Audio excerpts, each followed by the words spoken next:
Evangelho, quarta-feira da 22ª semana do Tempo Comum. O Senhor esteja convosco, Ele está no meio de nós. Proclamação do Evangelho de Jesus Cristo, segundo São Lucas. Glória a vós, Senhor. Naquele tempo, Jesus saiu da sinagoga e entrou na casa de Simão.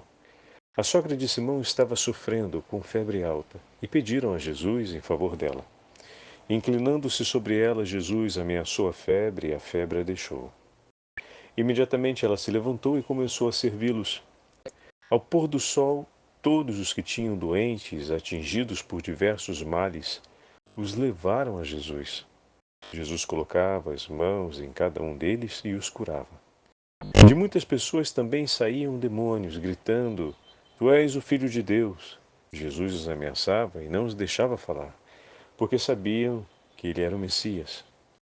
Ao raiar do dia, Jesus saiu e foi para um lugar deserto. As multidões o procuravam e, indo até lá, tentavam impedi-lo que os deixasse. Mas Jesus disse: Eu devo anunciar a boa nova do reino de Deus também a outras cidades, porque para isso é que eu fui enviado. E pregava nas sinagogas da Judéia, palavra da salvação. Glória a vós, Senhor. Quarta-feira da 22ª semana do Tempo Comum, em nome do Pai, do Filho e do Espírito Santo. Amém. Queridos irmãos e irmãs, a Santa Liturgia nos dá a graça de continuarmos meditando sobre o quarto capítulo do Evangelho de São Lucas.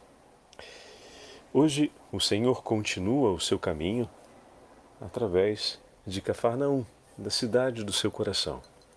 Ontem, na sinagoga, o Senhor demonstrou o seu poder e a sua autoridade sobre a potência infernal, submetendo aquele homem que, estando na sinagoga, era impedido pelo demônio de poder louvar e glorificar o nome do Senhor. Com a libertação realizada por Cristo, não apenas aquele que outrora era escravo do demônio louvava e glorificava o Senhor, mas todos aqueles que estavam na sinagoga glorificaram a Deus pela grande obra realizada, pelas graças que o Senhor realiza através de seus servos no meio dos homens. Hoje, ao sair da sinagoga, o Senhor se dirige à casa de Simão Pedro e logo lhe apresentam a sogra de Pedro que está em sofrimento. Dessa forma, o evangelista da misericórdia, como muitas vezes é conhecido Lucas, nos dá o testemunho tanto da parte daqueles que estão junto de Jesus quanto do próprio Senhor, de um gesto de misericórdia. Aqueles que conhecem o Senhor imediatamente apresentam, pedem a Jesus que possa agir com misericórdia por aquela pessoa enferma. E Jesus, que misericordiosamente recebe o apelo e imediatamente se dispõe a curar a mulher enferma, a sogra de Pedro. Olha que gesto de comunhão entre o Senhor e aqueles que o acompanham. A gente às vezes lê o texto e passa por ele como se fosse quase um dever ou uma coisa óbvia que as pessoas pedissem que Jesus realizasse tudo aquilo que ouvimos na narrativa. Mas esquecemos que essa narrativa trata de pessoas reais e de acontecimentos reais. E ali, naquele momento, com certeza todos tinham no coração alguma intenção de uma necessidade pessoal a ser apresentada para o Senhor. Mas Lucas nos mostra que alguns dos que estavam ali presentes fazem passar à frente de suas próprias necessidades a súplica por um enfermo.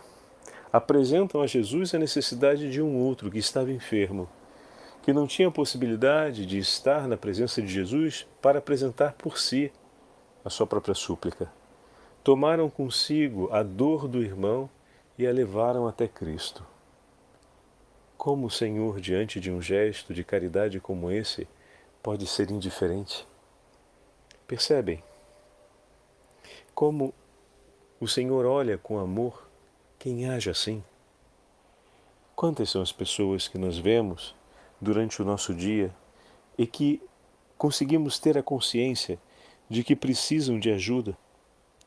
O quanto nós estamos no mundo, caminhando, vivendo em sociedade, com a sensibilidade daqueles que estavam próximos da sogra de Pedro.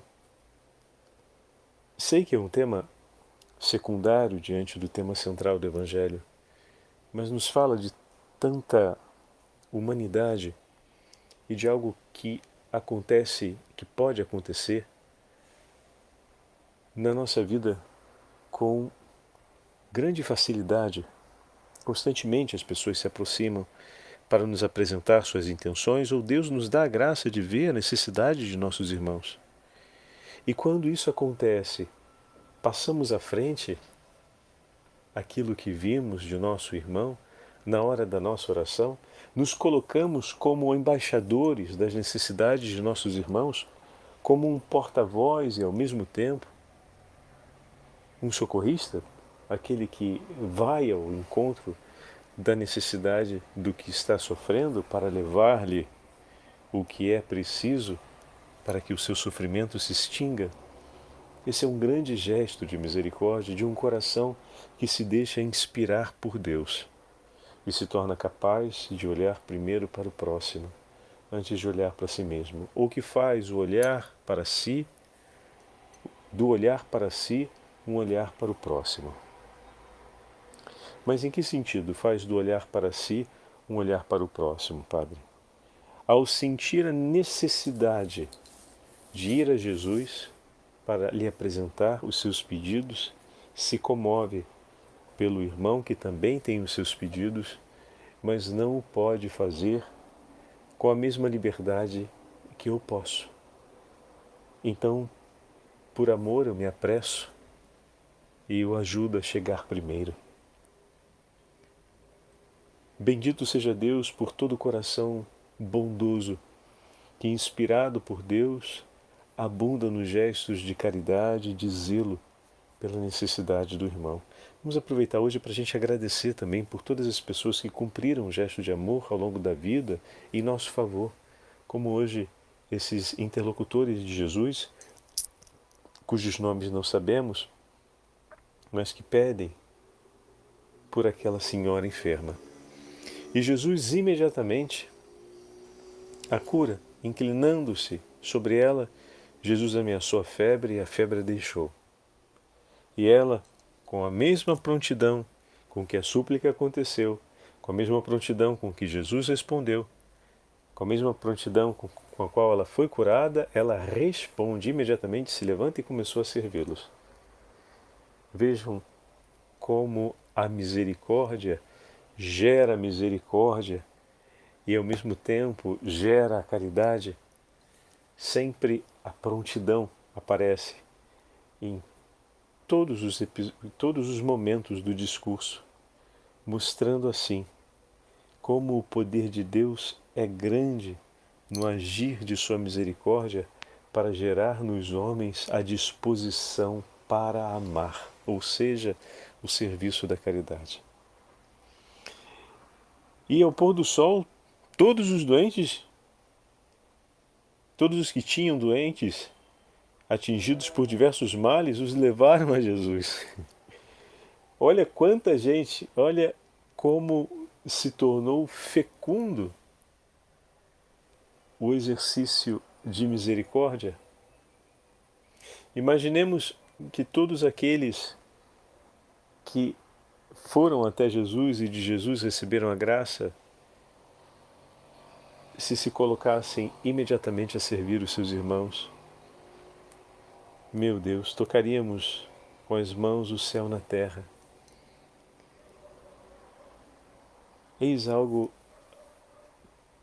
que devemos sempre suplicar ao Senhor, que os corações cheios de gratidão a Deus pelas graças recebidas, pelas mãos de Maria Santíssima, se abram ao serviço do próximo, se abram à caridade, Senhor, que os efeitos da sua misericórdia sobre a nossa vida, sobre a nossa alma, gerem em nós um ardente desejo e uma fecunda prática da caridade, a fim de que muitos outros cheguem a Ti e possam glorificar o Seu nome por aquilo que encontram na Tua presença, as bênçãos e as graças necessárias para a vida, multiplicando assim os operadores da caridade, os operadores da misericórdia.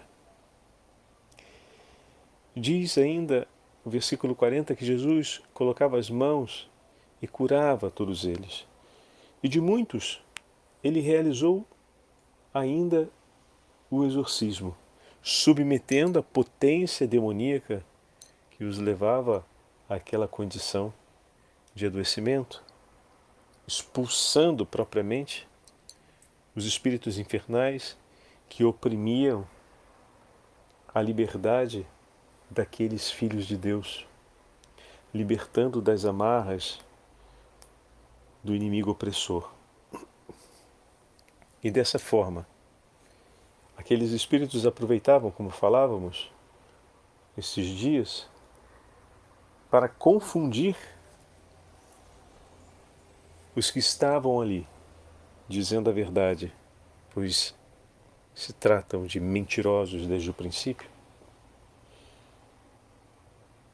Mas ainda assim triunfa Cristo e a verdade. Mesmo eles no último momento tentando assim agir, o Senhor os repreende e imediatamente os ameaça para que estejam calados, pois triunfará sempre em Cristo a verdade. Fantástico. Ao raiar do dia, as pessoas tentam conter Jesus e impedir que ele siga. Mas assim como em Nazaré o Senhor seguiu, quando atentaram contra a sua vida e tentaram obstruir a progressão do plano de Deus, aqui não atentam contra a vida de Jesus. Pelo contrário, o amam e o reverenciam por tudo que fez e desejam muito a sua presença. Então vamos dizer assim, por mal, desejando a sua morte, tentam obstruir o plano de Deus, e aqui por bem, querendo só para si e para a sua segurança no caminho. Então é bem melhor se ele estiver aqui, porque mais nenhum mal ou problema nós vamos enfrentar, basta que o chamemos. Tentam obstruir da mesma forma o plano de Deus, mas o plano de Deus não vai obstruído.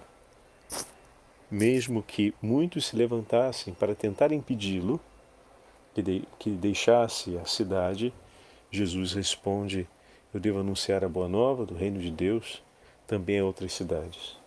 E segue. Assim como seguiu em Nazaré, quando tentaram matá-lo, seguirá também em Cafarnaum, quando tentaram impedi-lo de sair para que pudesse continuar naquela cidade, realizando o que era bom. Mais do que realizar o que é bom, o Senhor deseja realizar o que é agradável a Deus. O que é agradável a Deus será sempre excelentemente bom. Que o Senhor nos abençoe para que também nós possamos ter a prontidão e o zelo de realizar aquilo que o Senhor nos pede e nada mais.